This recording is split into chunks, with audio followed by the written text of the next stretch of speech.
Hello friends, स्वागत है आप सभी का एक बार फिर से आपके अपने यूट्यूब चैनल ट्रायम्फ एकेडमी पे हाजिर हुए हैं हम एक नए अपडेट के साथ। तो जैसा कि आप सबको पता है कि DSSS भी अभी एक एक करके अपने रिजल्ट्स निकालने स्टार्ट कर चुकी है। तो आज जो अपडेट है हमारे पास वो है TGT संस्कृत मेल के रिगार्डिंग। TGT संस्कृत मेल का जो फाइनल रिजल्ट है वो यहाँ पे अपडेट हो चुका है और आप लोग इसे चेक कर सकते हैं। तो आज हम इसके बारे में आपको बताएंगे, और अगर आपने अभी तक चैनल को सब्सक्राइब नहीं किया है तो चैनल को अभी सब्सक्राइब करें ताकि आप कोई भी आने वाला इम्पोर्टेंट अपडेट मिस ना करें। तो स्टार्ट करते हैं आज की वीडियो के साथ। तो जैसा आप यहाँ देख सकते हैं, डेटेड 26/2022 आज की डेट यहाँ पे दी गई है, और TGT male Sanskrit post code 54/21 के रिगार्डिंग ये नोटिस है, जहाँ पे हमारे पास टोटल 866 वैकेंसीज थी, जिसमें UR की vacancy 390, EWS 25, OBC 275, SC 115, ST 61, PH OH में 19 और VH में 16। तो ये वैकेंसीज हमारे पास थी और उनका जो रिज़ल्ट है वो अब आ गया है।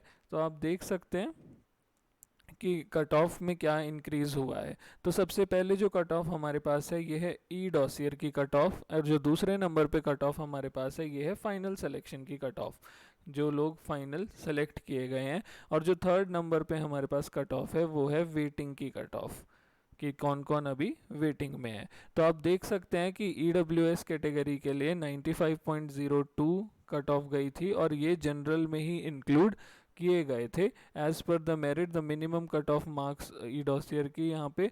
और EWS में अभी यहाँ नो क्वालिफाइड सूटेबल कैंडिडेट यहाँ दिया गया है, क्योंकि वो सब जो हैं वो UR में ही आ गए हैं। UR की कट ऑफ उन्होंने क्लियर की हुई थी। UR की जो कट ऑफ है वो 82.41 से 82.68 हुई है, यानी कि 0.27 कट ऑफ इंक्रीज़ हुई है। तो यहाँ कोई इंक्रीज़ खास हमें देखने को नहीं मिला है। OBC की कट ऑफ सेम है जो पहले थी एज इट इज़ 78.90, 78.90। SC की कट ऑफ 80.88 से 97.12 हो गई है। तो यहाँ हमें इंक्रीज़ देखने को मिला है, ये भी UR में काउंट हुए होंगे, उसी वजह से इनकी जो कट ऑफ है वो इतनी हाई यहाँ पे दिखाई जा रही है कि कम कैंडिडेट्स होंगे।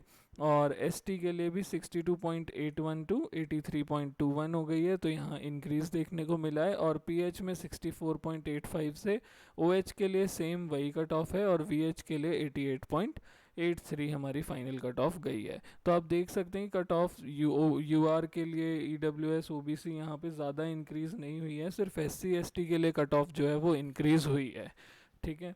और यहाँ पे वैसे भी आप देख सकते हैं कि UR और SC की कट ऑफ में कोई खास डिफरेंस देखने को नहीं मिल रहा था। और अब जो वेटिंग पैनल इन्होंने निकाला है, वेटिंग पैनल हम आपको बताएंगे कि क्या सीन है यहाँ पे वेटिंग का। अब ये साथ में ही वेटिंग दिखाने लग गए हैं। तो वेटिंग के लिए UR के लिए कोई वेटिंग नहीं है, EWS के लिए कोई वेटिंग नहीं है, और OBC के लिए भी कोई वेटिंग यहाँ पे नहीं है। SC कैटेगरी की वेटिंग जो है वो 93.2 पे 93.32 पे गई है, और ST की वेटिंग जो है वो 78.46 पे गई है।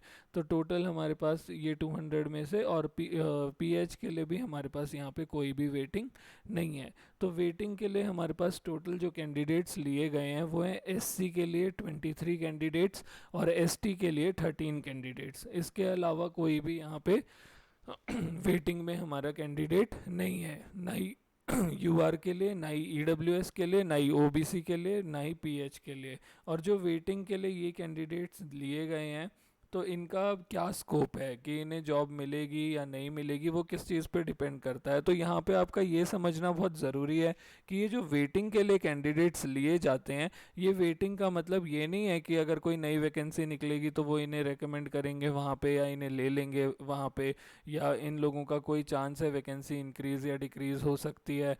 ये इनका चांस मोस्टली जो 99% जो है इनका चांस सिर्फ तभी आएगा जब जो सेलेक्टेड कैंडिडेट्स हैं जिन्होंने ये कट ऑफ्स क्लियर कर ली हैं, वो कट ऑफ क्लियर करने वाला कैंडिडेट या तो बैकआउट कर जाता है, या मेडिकली अनफिट निकलता है, या उसने कहीं और ज्वाइन कर लिया तो वो यहाँ पे ज्वाइन नहीं कर रहा है, किसी का 2 पोस्ट में सिलेक्शन हुआ है तो उसने दूसरी वाली पोस्ट ले ली, तो ही चांस है कि वहाँ पे सीट जो है वो वेकेंट हो जाएगी, और सीट वेकेंट होने के बाद इन लोगों को वहाँ पे चांस दिया जाएगा।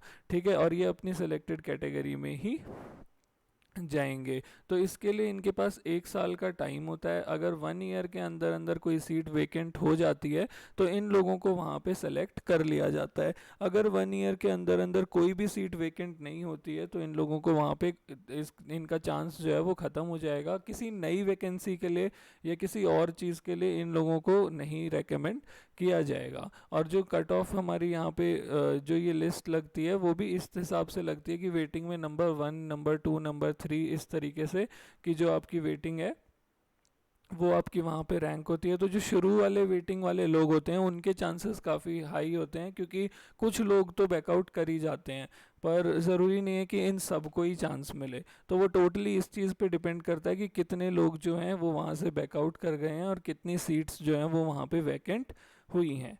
तो ये आपका फाइनल अपडेट था इस पोस्ट से रिगार्डिंग। अगर आपको हमारी वीडियोस पसंद आती हैं तो वीडियोस को लाइक और शेयर करना ना भूलें, साथ ही कमेंट्स करके हमें अपने रिव्यूज़ बताएं। और अगर आपने अभी तक चैनल को सब्सक्राइब नहीं किया है तो चैनल को अभी सब्सक्राइब करें, क्योंकि आपका एक सब्सक्रिप्शन भी हमें मोटिवेट करता है कि हम इसी तरीके से आपके लिए अपडेट्स लाते रहें।